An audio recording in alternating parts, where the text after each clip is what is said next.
વિદ્યાર્થી મિત્રો, chapter 8 સ્વાધ્યાયનો 15મો example. એક પદાર્થનું પૃથ્વીની સપાટી પર વજન 63 ન્યૂટન છે. પૃથ્વીની ત્રિજ્યા કરતી અડધી ઊંચાઈએ તે પદાર્થ પરનું પૃથ્વીનું ગુરુત્વાકર્ષી બળ કેટલું હશે? હવે પૃથ્વીની સપાટી પર વજન મીન્સ ગુરુત્વાકર્ષી બળ, જેને આપણે mge કહીએ. mge બને જે આપેલું છે 63 ન્યૂટન. ફરીથી એક મગજમાં દળ અને વજન અલગ અલગ છે. વજન એ બળ છે, એનો એકમ ન્યૂટન છે, દળનો એકમ કિલોગ્રામ છે. ગુરુત્વાકર્ષી જે બળ લાગે એને આપણે શું કહીએ? વજન કહીએ. હવે h બરાબર re/2 ઊંચાઈએ એનું વજન, ધારો કે એને w' કેમ, એ મારે શોધવાનું છે. તો h ઊંચાઈએ ગુરુત્વ પ્રવેગ લખીએ. જો h ઊંચાઈએ પૃથ્વીની સપાટીથી લખવાનું કે h ઊંચાઈએ ગુરુત્વ પ્રવેગ. ધારો કે એને હું gh કેમ, તો કેવી રીતે લખવાના? ge આપણી થિયરી 1 + h/re હોલ સ્ક્વેર. કિંમત મૂકી દેવું. ge અપન 1 + h re/2/re whole square. લગભગ re નીકળી જાય, 1/2 છે એટલે શું થવાનું?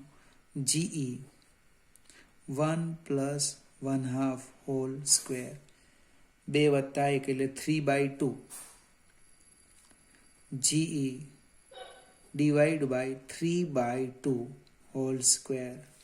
એટલે સાદું રૂપ આપો તો gh આટલા લખાશે. જો બાજુમાં લખીએ આપણે gh મને 9/4, છેદનો છેદ અંશમાં જાય એટલે 4/9 ge. હવે વજન છે, વજનનો અર્થ mgh, બંને બાજુ m વડે ગુણી દઈએ, 4/9 mge. હવે mge એ પૃથ્વીની સપાટી પરનું વજન જે તમને આપેલું છે. 4/9 ગુણ્યા 63, 9 × 7 = 63 થાય એટલે 7 × 28 ન્યૂટન. જસ્ટ ચેક કરો. h ઊંચાઈએ વજન કેટલું આવ્યું? 28 ન્યૂટન. મેઇન વસ્તુ સમજવાનું છે. વજન એટલે શું? ગુરુત્વાકર્ષી બળ. બરાબર યાદ રાખજો, વજન એટલે ગુરુત્વાકર્ષી બળ. સૂત્ર કયું? mg. ફરીથી આ જ દાખલો આપ્યો છે. 15મો એક્ઝામ્પલ. પૃથ્વીની સપાટી પર પૃથ્વીને નિયમિત દળ ઘનતા ધરાવતો ગોળો ધારો. જો પૃથ્વીની સપાટી પર વજન એટલે ધારો કે હું w કેમ, mge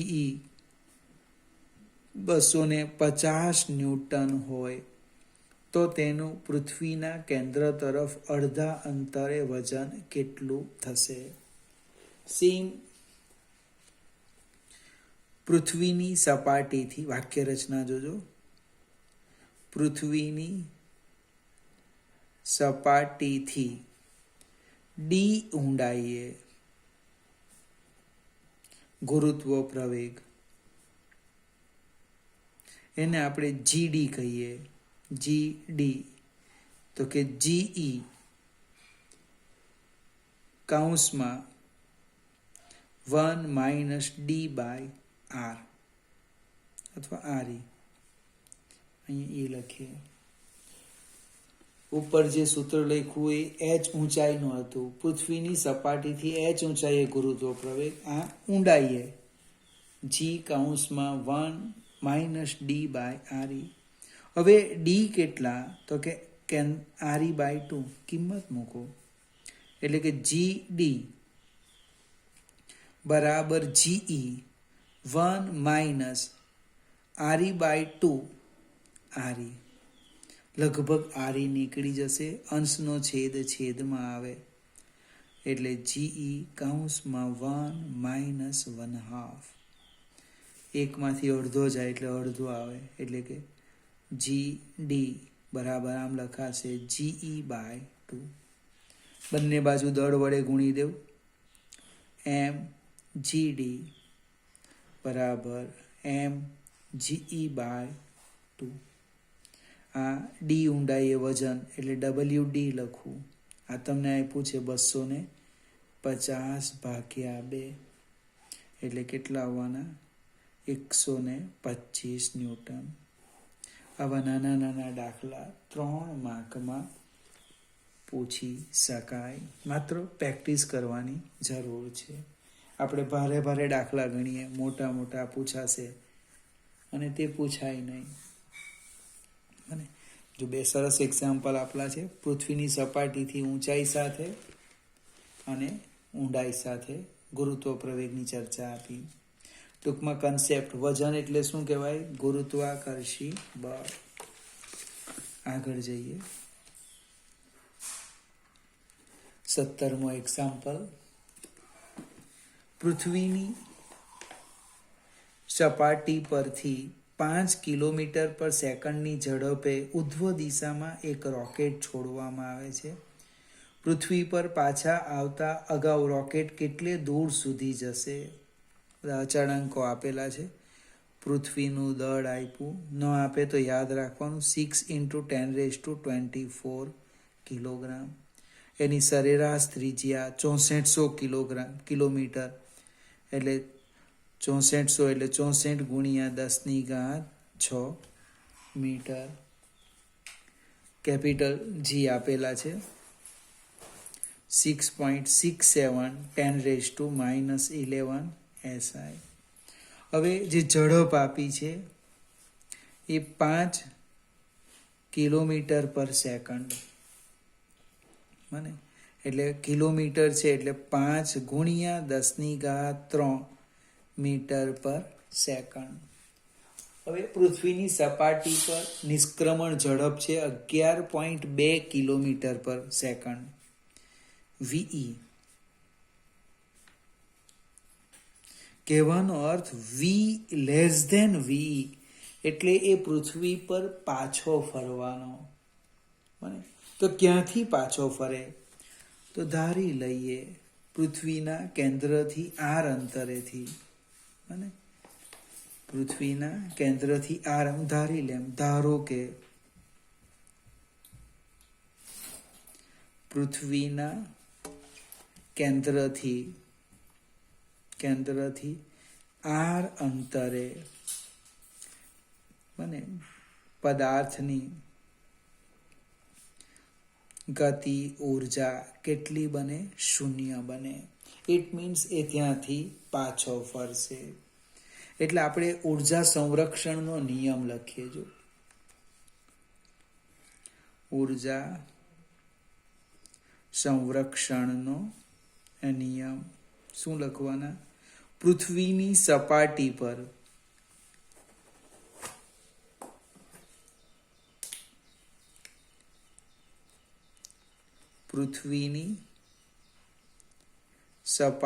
પર કુલ ઉર્જા બરાબર r અંતરે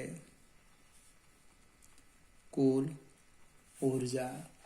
હવે પૃથ્વીની સપાટી પર ઉર્જા તો કે ભાઈ કે ગતિ ઉર્જા વત્તા સ્થિતિ ઉર્જા બરાબર r અંતરે ગતિ ઉર્જા વત્તા સ્થિતિ ઉર્જા.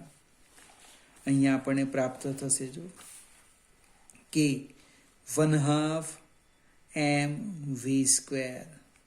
સ્થિતિ ઉર્જા યાદ આવે છે કે માઇનસ પૃથ્વીની સપાટી પર Gmem/r બરાબર છે ખોટું છે? Gmem/r બરાબર k'0 માઇનસ Gmem/r.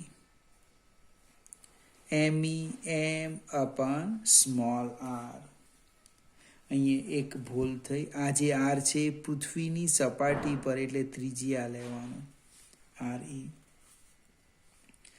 આપણે સેજ આગળ જઈએ.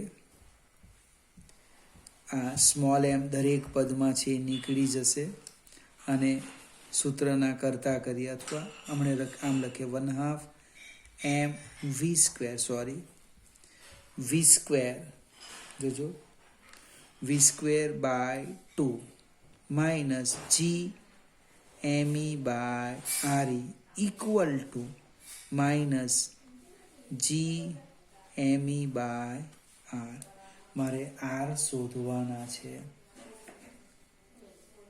અને આર શોધવાના છે તો આપણે એને આ બાજુ લઈ આવીએ. g_me/r ઇક્વલ ટુ, આને સામે લઈ જાઓ, g_me/re માઇનસ v²/2. કિંમત મૂકો, અથવા તો આરને સૂત્રના કરતા કરીએ. ચલો જોઈએ, સાદું રૂપ આપી જેટલું અપાય એટલું.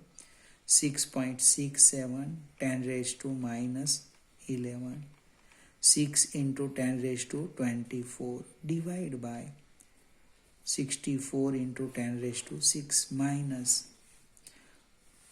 5² 25 ગુણ્યા 10⁻6 ભાગ્યા 2. અને હમણે રવા દઈએ આ બાજુ, એટલે અહીંયા શું થવાનું, 6.67 into 6 divided by 64 into 10⁻11 -11 -6 ઉપર જો ને માઇનસ એટલે 17, 24માંથી 17 જાય એટલે 7, માઇનસ 25 ગુણ્યા 10⁻6 ભાગ્યા 2 એટલે 12.5 થશે. હવે તમને તમારે અહીંથી સાદું રૂપ આપી દેવાનું. આરને સૂત્રના કરતા કરો એટલે કેન્દ્રથી અંતર આવી જશે. ખ્યાલ આવશે કે નહીં આવશે? અહીં મારી પાસે હાલમાં કેલ્ક્યુલેટર નથી એટલે આટલું તમારા પર છોડી દેમ. હજુ થોડું સાદું રૂપ આપીએ. g_me આની કિંમત પછી મૂકીશું બાય આર બરાબર 6.67 into 6 divided by 64 10⁻7 minus 12.5 ગુણ્યા 10⁻6. હવે આને 1.25 લખેલે 10⁻7 થશે. 6.67 into 6 divided by 64 into 10⁻7 minus 1.25, જોજો આ 10⁻7. હવે 10⁻7 સામાન્ય કાઢી લેવાની, સાદુરૂપ અપાશે. એ જે આવશે ને છેદમાં લઈ જવાનું, સાદુરૂપ આપો એટલે આર આવી જશે. આટલું હું તમારા પર છોડી દેતો છું. 18મો એક્ઝામ્પલ.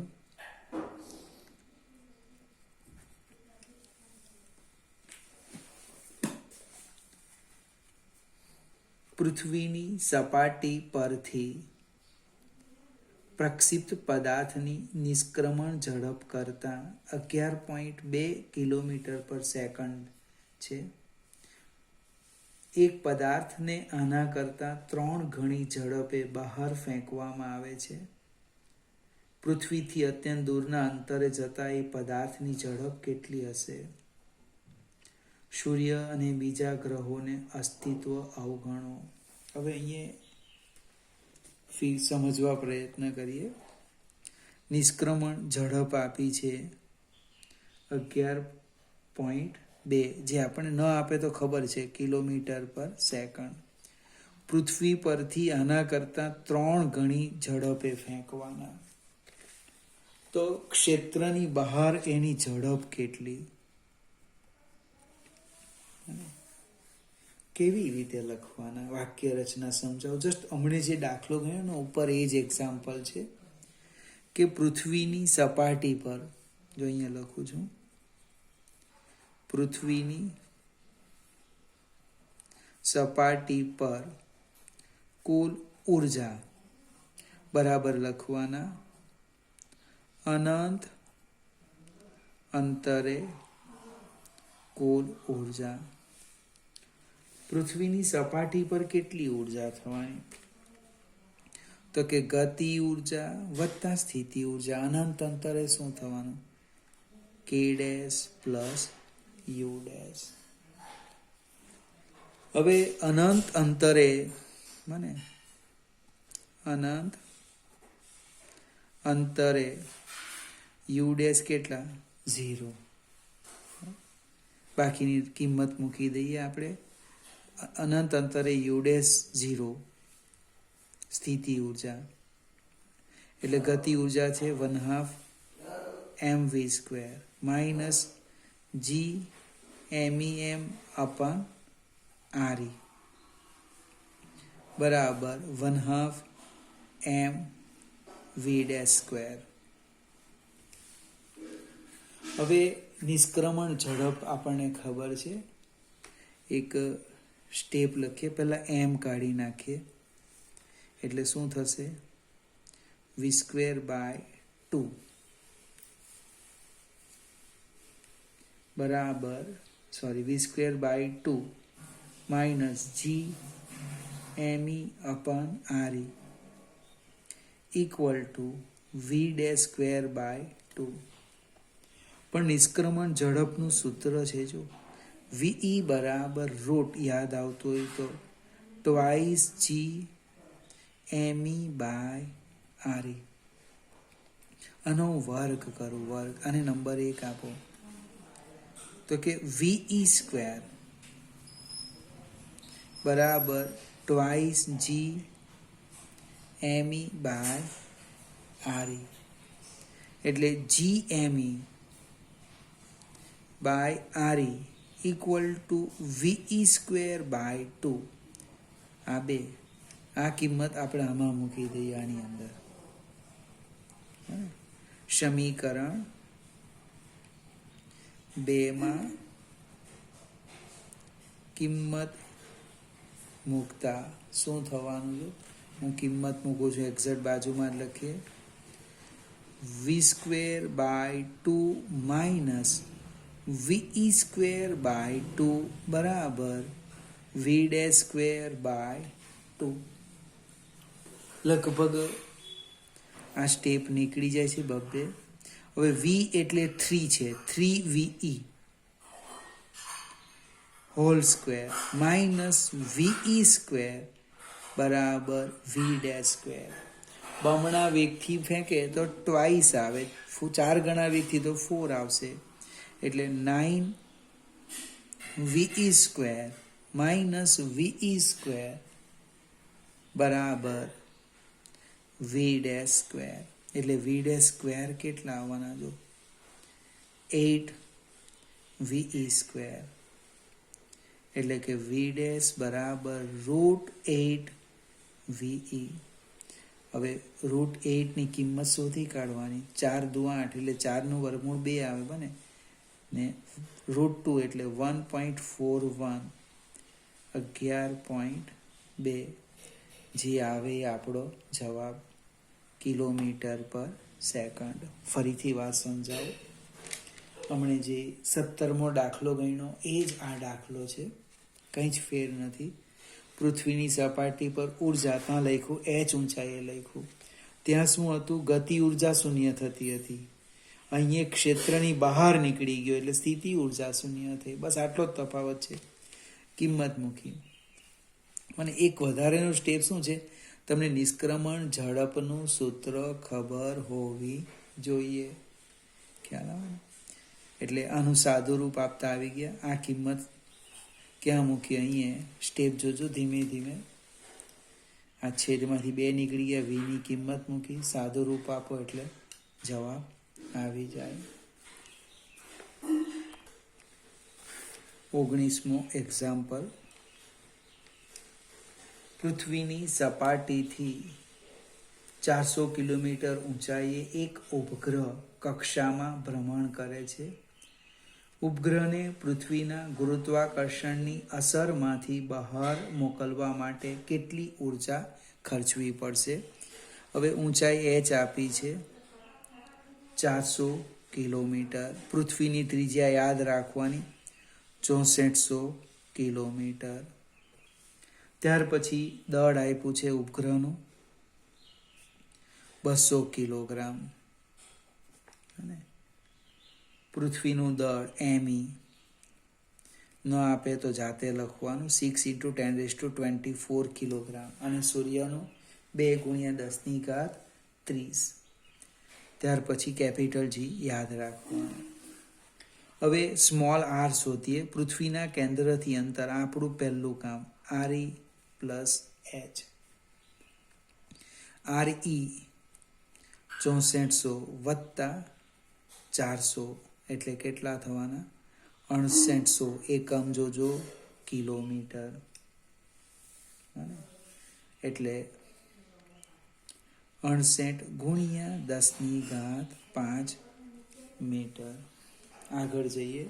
હવે એની કુલ ઉર્જા શોધીએ. ઉપગ્રહની કુલ ઉર્જા. જો ટેકનિક હોય તો મારા મિત્રો ડાયરેક્ટ પણ સૂત્ર લખે, પણ આપણે જરાક સમયનો સદુપયોગ કરીએ. કુલ ઉર્જા E = K + U. E 1/2 mv² - gmem/r. હવે કેન્દ્રગામી બળ લખું છું, mv²/r = gmem/r². કેન્દ્રગામી બળ. અને નંબર 1 આપજો.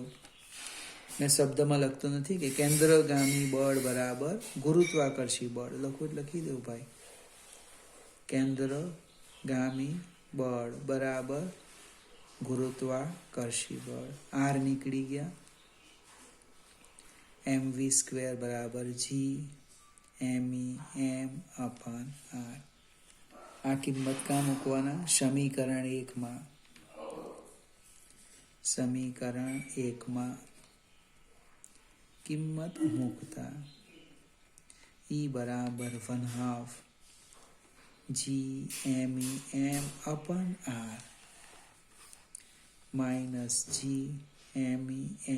-gmem/r. એટલે ઉર્જા આવી ગઈ માઇનસ. મારા કેટલાક મિત્રો અહીંથી પણ શરૂઆત કરે. આની કોઈ જરૂરિયાત નથી, ખાલી આટલું જ લખવું. R અંતરે ઉપગ્રહની ઉર્જા, ઉપગ્રહ એટલે છેદમાં 2 આવતો છે, gmem/2 અને એટલે બંધન ઉર્જા આટલી જ આવવાની. બંધન ઉર્જા બને કેટલી થવાની? Plus gmem/2. કિંમત મૂકો 6.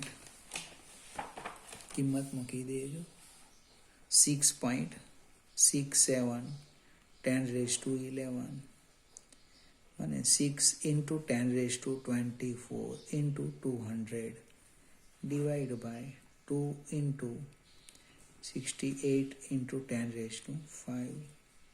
સાદુરૂપ આપો, જે આવે તે આપણો જવાબ.